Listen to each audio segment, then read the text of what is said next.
আপনারা দেখছেন smart knowledge YouTube channel. তো বন্ধুরা, ওবিসি মামলার আপডেট তো আশা করি আপনারা গতকালই পেয়ে গেছেন। তো ওবিসি মামলার কিন্তু নির্দেশ স্থগিতাদেশ, ঠিক আছে। তো আসলে বন্ধুরা, সবথেকে ব্যাড আপডেট সকল চাকরি প্রার্থীদের জন্য। তো WBSSC গ্রুপ ডি এবং গ্রুপ সি পদে বিজ্ঞপ্তি কি আসবে, এ বিষয়ে শিক্ষামন্ত্রী কী বললেন, অবশ্যই এই ভিডিওতে আলোচনা করা হবে। 70% এবং 7% বিস্তারিত ব্যাখ্যা নিয়ে এই ভিডিওতে অবশ্যই আলোচনা করা হবে। বিজ্ঞপ্তিতে কতটা প্রভাব পড়বে, এই বিষয়ে শিক্ষামন্ত্রী কী বললেন, সমস্ত তথ্য আপনারা পাবেন।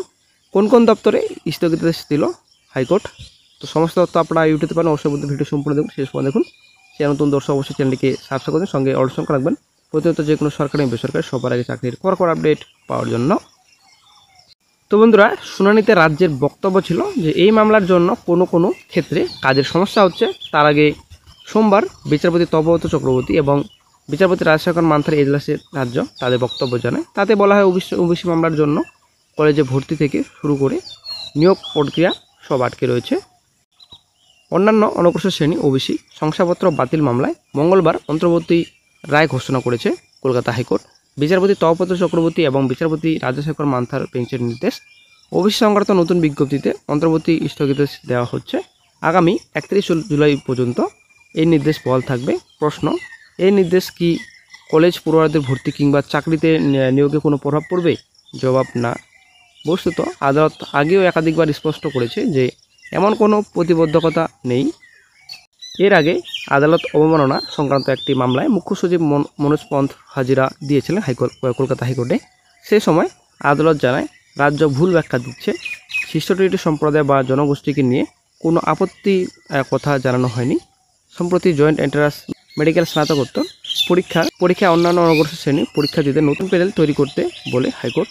ওই মামলায় বিচারপতি কৌশিক চন্দ্র নির্দেশ দেন স্নাতকোত্তর স্তরে ওই পরীক্ষায় ওবিসিদের নতুন প্যানেল তৈরি করতে হবে।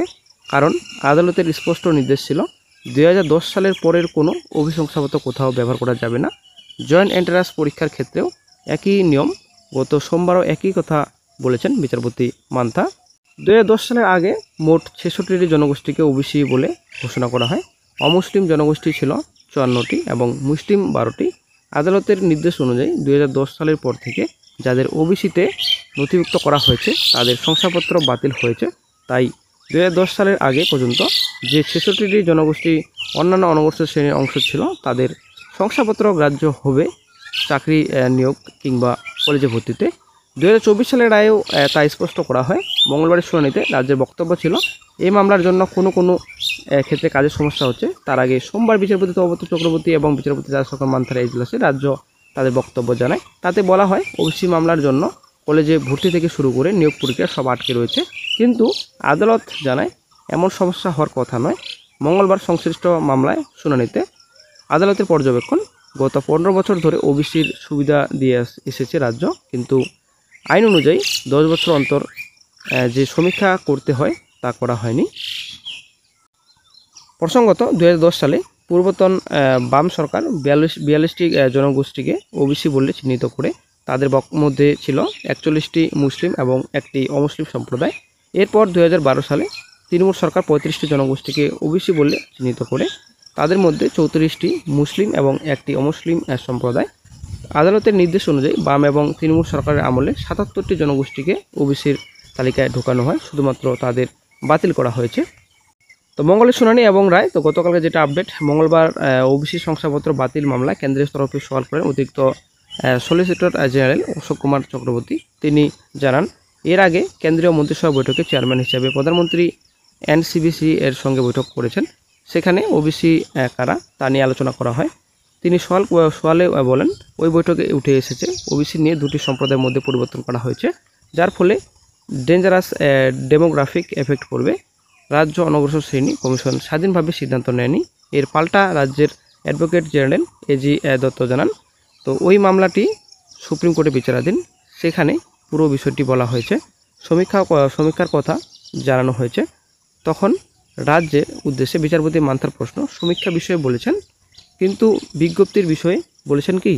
জবাবে AG জানান, রাজ্য সুপ্রিম কোর্টে পদক্ষেপ কথা জানিয়েছে, সেখানে তালিকা জমা দেওয়া হবে, শীর্ষ আদালতে কি হয় তার জন্য অপেক্ষা করা উচিত। এরপর তিনি বলেন, আমাদের রাজ্য বিরুদ্ধে অভিযোগ উদ্দেশ্যপ্রণোদিতভাবে কোনো সম্প্রদায়কে সুযোগ করে দিচ্ছি আমরা। এছাড়া মামলাকারীর উদ্দেশ্য নিয়ে প্রশ্ন তোলেন তিনি। তার প্রেক্ষিতে 2 বিচারপতি বেঞ্চ বলে মামলার গ্রহণযোগ্যতা নিয়ে রায় আগেই দিয়েছে আদালত। বিচারপতি চক্রবর্তী বলেন, আমরা 66টি জনগোষ্ঠীকে নিয়ে কিছু বলিনি, তাদের নিয়ে প্রক্রিয়া চালিয়ে নিয়ে যান, আমরা কোনো নির্দেশ দিতে চাইনি। সুপ্রিম কোর্টে মামলা রয়েছে, আপনারা পদক্ষেপ করার জন্য আমাদের মামলা শুনতে হচ্ছে। রাজ্য জানায় বিধানসভায় পেশ করা হয়েছে ওই বিষয়টি। মুখ্যমন্ত্রী বিরোধী দলনেতা ওই আলোচনায় অংশ নিয়েছেন। মুখ্যমন্ত্রীর যেটা আপনার নির্দেশ ছিল মন্ত্রিসভা বৈঠকে, গত সপ্তাহে মমতা বন্দ্যোপাধ্যায় জানান আদালতের নির্দেশে ওবিসি তালিকা তৈরি করা হয়েছে। এই তালিকা তৈরির দায়িত্বে ছিল অনগ্রসর শ্রেণী কমিশন।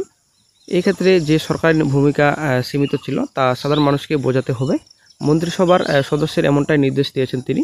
মন্ত্রিসভার বৈঠকের আগে বিধানসভায় বক্তৃতায় ওবিসি তালিকা নিয়ে মন্তব্য করেন মুখ্যমন্ত্রী। তিনি জানান 41টি জনগোষ্ঠী যে তালিকা তৈরি হচ্ছে সেখানে অমুসলিম জনগোষ্ঠীও রয়েছে। ওই তালিকার মধ্যে 80টি সংখ্যালঘু মুসলিম জনগোষ্ঠী এবং বাকি 60টি অমুসলিম জনগোষ্ঠী রয়েছে। মুখ্যমন্ত্রী এও জানান নতুন তালিকা নিয়ে মুসলিমদের একাংশের মধ্যে অসন্তোষ রয়েছে, কারণ সমীক্ষা সময়ে যারা ওবিসি এ তালিকাভুক্ত ছিলেন তাদের অনেকে ওবিসি বি তালিকাভুক্ত হয়ে গেছেন, আবার অনেকে ওবিসি বি তালিকা থেকে ওবিসি এ তালিকায় চলে এসেছেন। হাইকোর্টের আগের নির্দেশ 2024 সালে 22 মে কলকাতা হাইকোর্ট রাজ্যের 12 লক্ষ ওবিসি সার্টিফিকেট বাতিল করে দিয়েছিল। বিচারপতি তপব্রত চক্রবর্তী এবং বিচারপতি রাজশেখর মান্থার ডিভিশন বেঞ্চ জানিয়েছিল 2010 সালের পরে অন্তর্ভুক্ত জনগোষ্ঠীদের সমস্ত ওবিসি সার্টিফিকেট বাতিল করতে হবে। ওইসব শংসাপত্র ভবিষ্যতে কোথাও ব্যবহার করা যাবে না। হাইকোর্টের সেই নির্দেশকে চ্যালেঞ্জ জানিয়ে সুপ্রিম কোর্টে যায় রাজ্য, তবে হাইকোর্টের নির্দেশে স্থগিত দেয়নি শীর্ষ আদালত। রাজ্য ছাড়াও সুপ্রিম কোর্টে জানিয়েছিল অনগ্রসর শ্রেণী কল্যাণ দপ্তর, সেখানে রাজ্যের মামলাটি এখনও বিচারাধীন রয়েছে। তো শীর্ষ আদালতের পর্যবেক্ষণ ছিল শুধুমাত্র ধর্মের ভিত্তিতে কারো সংরক্ষণ পাওয়া উচিত নয়। তো বিজেপির অভিযোগ, গত 10 জুন বিধানসভায় মুখ্যমন্ত্রী মমতা বন্দ্যোপাধ্যায় ওবিসি তালিকা নিয়ে রাজ্য সরকার অবস্থান জানিয়ে বিবৃতি দেন। প্রমাণস্বরূপ কমিশনের নোটিফিকেশন স্পিকার বিমান বন্দ্যোপাধ্যায়ের কাছে জমা দিয়েছিলেন, কিন্তু ওই অধিবেশনে উপস্থিত থাকলেও বিরোধী দলনেতা শুভেন্দু অধিকারীর মতামত পেশের সুযোগ দেওয়া হয়নি। তাই গত 11 জুন বিধানসভা সচিবকে চিঠি লিখে প্রতিবাদ জানিয়েছেন বিরোধী দলনেতা। মঙ্গলবার রাজ্যের উচ্চশিক্ষা দপ্তর জানায় ওবিসি সংরক্ষণ নিয়ে কোনো সমস্যা হবে না তাদের পোর্টালে। শিক্ষামন্ত্রী ব্রাত্য বসু বলেন, ওবিসি নিয়ে যদি ভবিষ্যতে কোনো সমস্যা হয় তখন আপৎকালীন পরিস্থিতিতে ব্যবস্থা নেওয়া হবে, কিন্তু ভর্তি তো বন্ধ রাখা যায় না। তো বন্ধুরা, একটা গুরুত্বপূর্ণ পয়েন্ট শিক্ষামন্ত্রী কী বললেন এবং আপনাদের এখানে উচ্চ শিক্ষা দপ্তর কী জানালেন, ওবিসি সংরক্ষণ নিয়ে কোনো সমস্যা হবে না তাদের পোর্টালে। ঠিক আছে, একটা গুরুত্বপূর্ণ পয়েন্ট। এবং শিক্ষামন্ত্রী যেটা বললেন যে ওবিসি নিয়ে যদি ভবিষ্যতে কোনো রকম সমস্যা হয় তখন আপৎকালীন পরিস্থিতিতে ব্যবস্থা নেওয়া হবে, কিন্তু ভর্তি তো বন্ধ রাখা যায় না।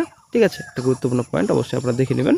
তো বন্ধুরা, আশা করি আপনারা ক্লিয়ার বুঝতে পেরেছেন। তো ব্যাপারটা হচ্ছে এখানে 17% এবং 7% যে পার্সেন্ট বিস্তারিত। তো 17% এখানে যেটা রয়েছে বর্তমানে এখন রাজ্য সরকার যেটা নবান্নে বৈঠকে সিদ্ধান্ত নিয়েছিল যে 17% করা হবে, এখানে 10% ওবিসি এবং ওবিসি বি রয়েছে এখানে 7%। ঠিক আছে, তো এই হিসেবে আপনাদের 17% করা হয়েছিল। তো বর্তমানে যেহেতু 17%, তো এর আগে কিন্তু 2010 সাল আগে 7% ছিল। ঠিক আছে, এই যে গুরুত্বপূর্ণ একটা পয়েন্ট, 7% ছিল এর আগে, তো 7% হিসেবেই থাকবে। সেটা 10 সালে যেটা নিয়োগ প্রসেস ছিল, যেটা 100% রোডসার ছিল, সেই 7% হিসেবেই কিন্তু চলতে হবে, সেটা কিন্তু ক্লিয়ার হাইকোর্টের যেটা রায়। ঠিক আছে, তো বিজ্ঞপ্তিতে কতটা প্রভাব, অবশ্যই বন্ধু বিজ্ঞপ্তিতে প্রচুর প্রভাব পড়বে, এটা কিন্তু আমরা সকলেই জানি। কারণ এই যে 100% যেটা রোস্টার রয়েছে, তো অবশ্যই কিন্তু বিজ্ঞপ্তিতে অনেকটা প্রভাব পড়বে। 2010 সালের আগে যে 100 রোস্টার ছিল সেটা কিন্তু 7% হিসেবেই ছিল। তো এখন ওবিসি এ ওবিসি বি ভাগ করেছে 2010 সালের পর।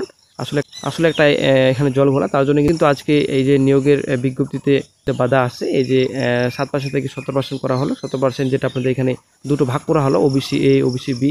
ঠিক আছে, তো তার জন্য কিন্তু একটা বড় ধাক্কা রাজ্যের এবং বিশেষ করে হতবাকা চাকরি প্রার্থীদের। ঠিক আছে, তো কোন কোন দপ্তরে স্থগিতাদেশ থাকলো? তো অ্যাকচুয়ালি সব দপ্তরে স্থগিতাদেশ, যদিও স্থগিতাদেশে কোনো কিছু নেই। হাইকোর্ট কোনো দিনও বলেনি, কোথাও বলেনি যে রিক্রুটমেন্ট প্রসেস নতুন নিয়োগের বিজ্ঞপ্তি আটকে রাখুক, সেটা কিন্তু কোনো দিনও বলেনি। শুধুমাত্র বলছে 2010 সালের আগে সার্টিফিকেট যাদের রয়েছে তাদের নিয়ে রিক্রুটমেন্ট নোটিফিকেশন বের করতে এবং রিক্রুটমেন্ট প্রসেস এগিয়ে নিয়ে যেতে, এটা কিন্তু হাইকোর্টের তরফ থেকে বলা হচ্ছে। এবং 2010 সালে যেটা রোস্টার ছিল, রোস্টার সেই হিসাবে কিন্তু মেনে নতুন নিয়োগের বিজ্ঞপ্তি এবং রিক্রুটমেন্ট প্রসেস এগিয়ে নিতে বলছে হাইকোর্ট, সেটা কিন্তু ক্লিয়ার। কিন্তু রাজ্য সরকার কোনো রকম মানছে না, উনি কিন্তু সবাইকে নিয়ে চলতে পছন্দ করেন। তার জন্য আজকে এরকম পরিস্থিতি বেকার চাকরি প্রার্থীদের, তারা কিন্তু কোনো মতেই মানতে চাইছে না। এটা একটা গুরুত্বপূর্ণ পয়েন্ট। যদি আজকে রাজ্য সরকার মানতো, যেটা 7% হিসাবে করতো এবং যেটা 2010 সালের আগে ওবিসি সার্টিফিকেট নিয়ে নোটিফিকেশন জারি করতো, তো অবশ্যই কিন্তু আজকে নোটিফিকেশন হতো এবং রিক্রুটমেন্ট প্রসেসে কিন্তু দ্রুত এগিয়ে নিয়ে যেতে পারতো ডিপার্টমেন্ট। ঠিক আছে, এরকম কোনো কিছু হচ্ছে না, শুধুমাত্র বেকার চাকরি প্রার্থীদের অবস্থা খারাপ হচ্ছে দিন দিন।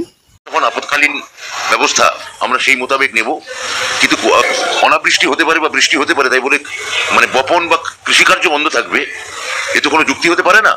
আমাদের কাজ আমরা এগিয়ে নিয়ে যাব, তারপর সেই অনুযায়ী নির্দেশ এলে তখন দেখা